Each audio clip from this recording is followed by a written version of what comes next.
السلام علیکم ورحمۃ اللہ وبرکاتہ۔ عزیز طلباء، آج ہم جماعت دہم کے اردو سے حصہ نظم میں سے جو نعت کے بعد جو تیسری نظم ہے ہمارے پاس، پیوستہ رہ شجر سے امید بہار رکھ، یہ نظم کا عنوان ہے۔ اس کے شاعر ہیں ڈاکٹر علامہ محمد اقبال۔ علامہ اقبال کی یہ نظم ہے، انتہائی خوبصورت، اس میں پیغام دیا گیا ہے۔ اور سب سے پہلے نظم کا عنوان کہ پیوستہ رہ شجر سے امید بہار رکھ، جو اس نظم کے آخری شعر کا دوسرا مصرع بھی ہے، اور اسی کو عنوان دیا گیا ہے، بنا کے لکھا گیا ہے۔ علامہ اقبال بہت اہم پیغام دے رہے ہیں۔ آپ نے جب نظم کا مرکزی خیال یا خلاصہ لکھنا ہے تو وہ آپ کے ذہن میں ہونا چاہیے کہ اس نظم میں اقبال نے مسلمانوں کو اتحاد و اتفاق کے ساتھ رہنے، ملت یعنی ملت اسلامیہ کے ساتھ جڑے رہنے، اور اپنی اپنی ڈیڑھ اینٹ کی مسجد کے بجائے اتفاق و اتحاد سے رہنے کی تلقین کر رہے ہیں، اور اس بات کو واضح کیا ہے کہ ملت کے ساتھ، قوم کے ساتھ سے ہٹ کر، یعنی اسلام سے، اسلامی ملت سے، ملت اسلامیہ سے کوئی شخص ہٹ کر، دور رہ کر نہ اپنے ایمان کو برقرار رکھ سکتا ہے، نہ اپنے اسلام کو برقرار رکھ سکتا ہے، اور نہ ہی کوئی قوم کے لیے یا ملت کے لیے فائدہ مند ثابت ہو سکتا ہے۔ ہر طرح کا فائدہ ملت کے ساتھ جڑے رہنے میں ہی ہے۔ آئیے اس نظم کے اشعار کی مختصر تشریح میں آپ کے سامنے رکھتا ہوں۔ انتہائی توجہ سے سن کر اس کو آپ نے یاد کرنا ہے۔ سب سے پہلے دیکھیے گا پہلا شعر، ڈالی گئی جو فصل خزاں میں شجر سے ٹوٹ، ممکن نہیں ہری ہو سحاب بہار سے۔ فصل خزاں، خزاں کا موسم، شجر کہتے ہیں درخت کو، شجر سے ٹوٹ مطلب شجر سے ٹوٹنے والی ٹہنی، شجر کا ٹوٹنا، ممکن نہیں ہری ہو، ہری ہونا، سرسبز ہونا، سحاب بہار، سحاب کہتے ہیں بادل کو، سحاب بہار موسم بہار میں برسنے والی بارش، یعنی جو ٹہنی شجر سے ٹوٹ جائے، بے شک وہ خزاں کے موسم میں ہی ٹوٹی ہے، لیکن اس کے لیے ممکن نہیں ہے کہ وہ ہری ہو دوبارہ، بہار کے موسم میں بھی اس کا ہرا ہونا، سرسبز ہونا ممکن نہیں ہے، کیونکہ وہ درخت سے ٹوٹ چکی ہے۔ جس طرح درخت سے ٹوٹ کر ٹہنی دوبارہ ہری نہیں ہو سکتی، بے شک اس پہ بہار کا موسم آئے، بارش برسے، بادل برسے، پھر بھی وہ ہری نہیں ہو سکتی۔ ایسے ہی جو شخص ملت سے کٹتا ہے، اپنی قوم سے الگ ہوتا ہے، اپنے ملت اسلامیہ سے، امت سے الگ ہوتا ہے، وہ کتنا بھی کوشش کر لے، اس کے اوپر، اس کے ایمان پر وہ بہار نہیں آ سکتی، کیونکہ جماعت کے ساتھ، ملت کے ساتھ، قوم کے ساتھ رہنے میں حدیث میں آتا ہے ید اللہ علی الجماعہ، جماعت کے اوپر اللہ کا ہاتھ ہے، اللہ کی رحمت ہے، اللہ کا سایہ ہے، اللہ کی طرف سے برکتیں ہیں، اکیلے میں نہیں ہیں۔ اور یہ اسلام کا مقصود بھی یہی ہے کہ اتفاق و اتحاد سے، حبل اللہ، اللہ کی رسی کو پکڑ کے مضبوطی کے ساتھ ایک امت بن کے رہا جائے، اور الگ الگ ہونے میں جو نقصانات ہیں اس سے بچا جائے۔ کوئی بھی شخص ملت سے الگ ہو کر کبھی فلاح نہیں پا سکتا۔ دوسرا شعر دیکھیے، ہے لازوال عہد خزاں اس کے واسطے، لازوال جس پہ زوال نہ ہو، ہمیشہ کے لیے، عہد خزاں، خزاں کا موسم، خزاں کا دور، ہے لازوال عہد خزاں اس کے واسطے، کچھ واسطہ نہیں ہے اسے برگ و بار سے۔ برگ و بار پھول اور پتے، برگ و بار ٹہنی، شاخیں، پتے، یعنی کہتے ہیں اقبال کہ جو ایک بار شجر سے ٹوٹ گیا، جو ٹہنی، جو شاخ شجر سے الگ ہو گئی، وہ اس پہ ہمیشہ کے لیے خزاں چھا جاتی ہے، دوبارہ اسے برگ و بار سے، پھلنے پھولنے سے کوئی واسطہ نہیں رہتا۔ یعنی جو شخص ملت سے کٹ جاتا ہے ایک دفعہ، دوبارہ وہ اپنے آپ کو اس قابل نہیں کر پاتا کہ وہ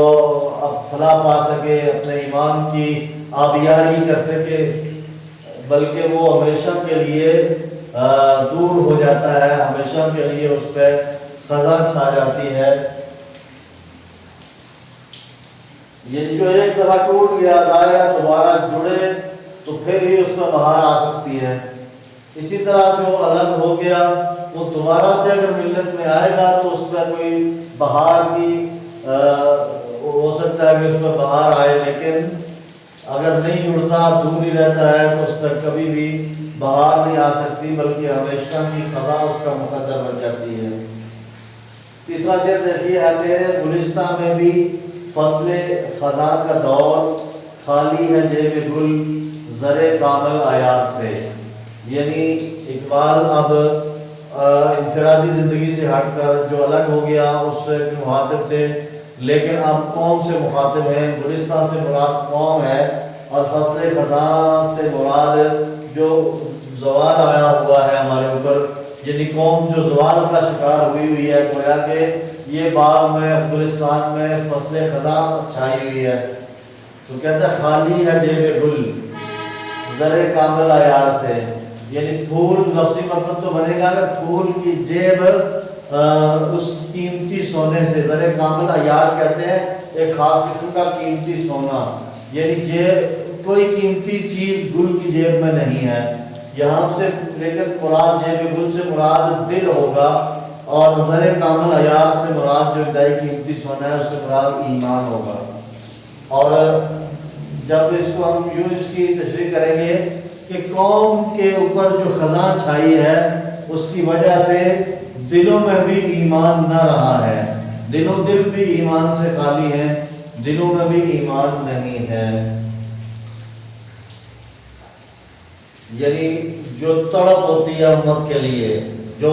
اسلامی انقلاب برپا کرنے کے لیے، وہ ختم ہو جاتی ہے۔ جب انسان سے ضیاع ختم ہو جائے، تبدیلی کے اثرات جو ہے وہ ختم ہو جائیں، دل میں انقلاب لانے کی تمنا مر جائے، تو اسے کہتے ہیں کہ یہ ہمیشہ کے لیے خزاں، فصل خزاں چھا گئی ہے۔ اور یہ چھائی کیوں ہے کہ دلوں سے ایمان نکل گیا ہے، دل ایمان سے خالی ہیں۔ جب دل میں ایمان یقین پختہ ہوتا ہے تو بندہ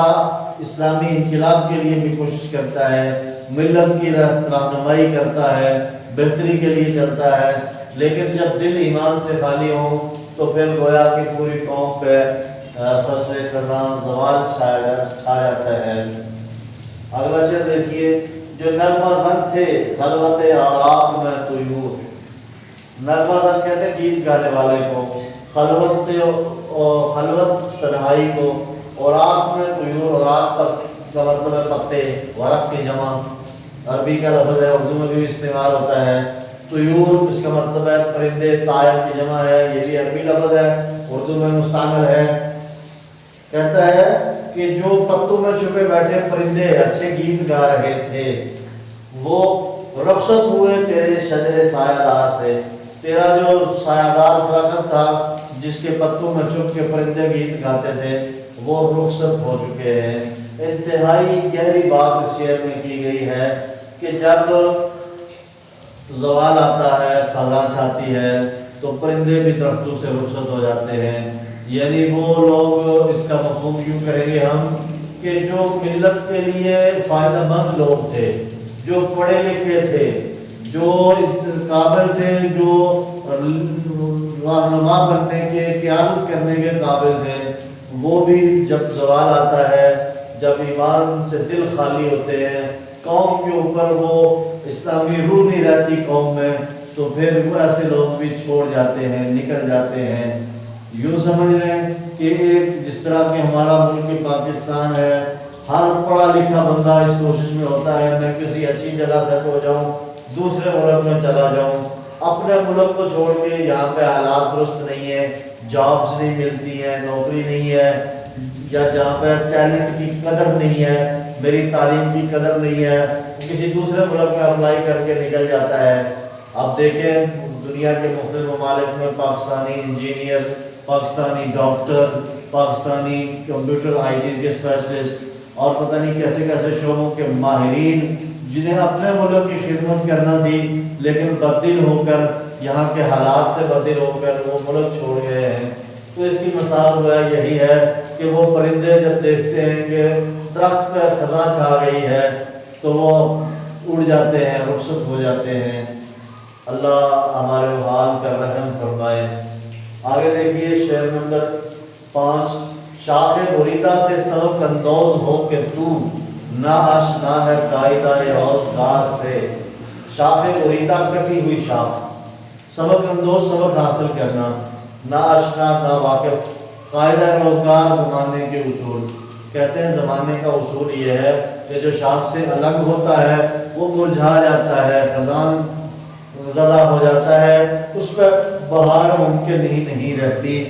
یہ سبق تو حاصل کر کٹی ہوئی شاخ سے کہ جو بے شک خزاں میں کٹی لیکن اس پہ بہار بھی آئے تو برابر خزاں کا موسم، بہار کا موسم اس کے لیے برابر، نہ اس نے پھر خزاں میں دوبارہ ہرا ہونا ہے، نہ بہار میں، نہ بادل میں، نہ پانی سے، کیوں وہ ایک دفعہ کٹ چکی ہے۔ اور زمانے کا اصول یہی ہے، قاعدہ روزگار یہی ہے کہ جو ایک دفعہ کٹ جاتا ہے وہ دوبارہ ہرا نہیں ہو سکتا۔ ایسے ہی ملت سے کٹا ہوا شخص پستی میں چلا جاتا ہے، ذلت میں داخل ہو جاتا ہے، وہ کسی صورت ترقی نہیں کر سکتا۔ اور باقی اختلافات کو چھوڑ کر اتحاد و اتفاق کے ساتھ جب بندہ چلتا ہے تو پھر ترقی بھی کرتا ہے۔ ملت کے ساتھ چلنے میں اس کی عزت بھی ہے، احترام بھی ہے۔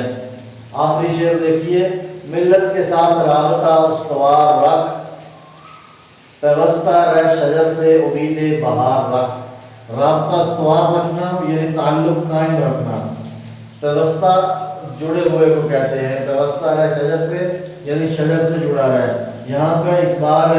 اس بات کی طرف اشارہ کر رہے ہیں کہ اگرچہ درخت پہ خزاں ہے لیکن تمہیں الگ نہیں ہونا، درخت سے ٹوٹنا نہیں ہے، اور انشاءاللہ العزیز وہ وقت آئے گا کہ بہار